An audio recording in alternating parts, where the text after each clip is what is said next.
He who does not work should not eat.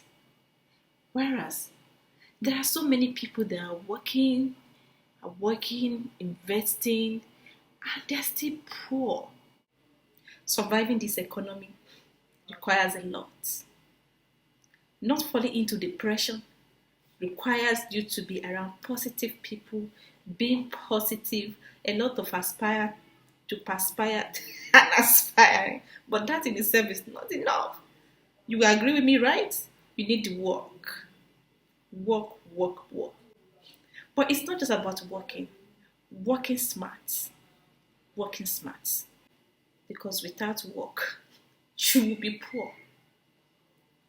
So many people are withdrawing their money from the bank because of the inflation, which is making the savings to be useless, and investing in a lot of things, investing in businesses, investing in properties, and all of that just to avoid being poor.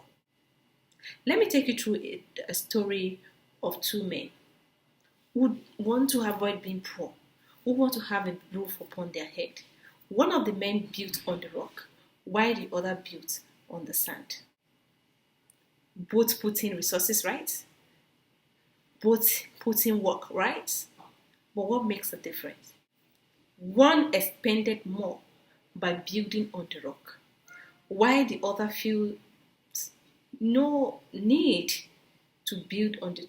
Why waste money building on the rock? Why you can build on the sand and it will still stand? You finish quickly, you avoid drilling and all of that. Even people may not be able to tell the difference between the house built on the rock and the house built on the sand. So why waste? But something happened. A big storm came, and the house built on the sand collapsed. The house built on the rock stood firm. What makes the difference between those men is the level of intelligence and the nature of the work put in. Yes, but they both work, they both invested, but one sought advice of professional because it takes wisdom. It takes the advice of professional to know that when you build on the rock, it will stand. It will stand any form of storm. Do you know many of us are like this man who built on the sand? Because we want to avoid spending more, we cut corners. When you're supposed to use 10 bags, maybe they said if you do it this way, you use 2 bags and you opt for that. Yes, you may be doing it and nothing has been happening. But do you know when the rain will fall? Do you know when the storm will come? You are investing money in properties. Have you even taken a time to do due diligence on that property that you're investing in? Everybody is going to Lekki, Ajah, because that's the new Lagos in Nigeria. That is where things are happening. Are you aware that most of those properties are actually under government acquisition? Some are even committed to projects. But how would you know? Because the seller had promised you that their fathers owns the land, and you're okay with the narrative.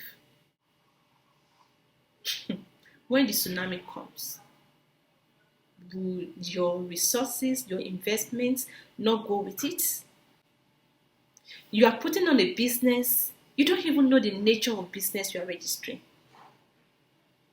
When the tax man comes, will you be able to stand? Will your resources not go to waste? You are investing in farm, you are investing in a business. You don't even know what the share capital of the company is. So if something goes wrong, how will you get back your investment? Don't be like that man that built on the sand. The money you are trying to save, you may end up paying double of it or losing all your resources because you did not seek advice from professionals. Talk to professionals. Speak to lawyers. Make lawyers your friend in every of your decisions so that you will not end up like that man who built on the sand.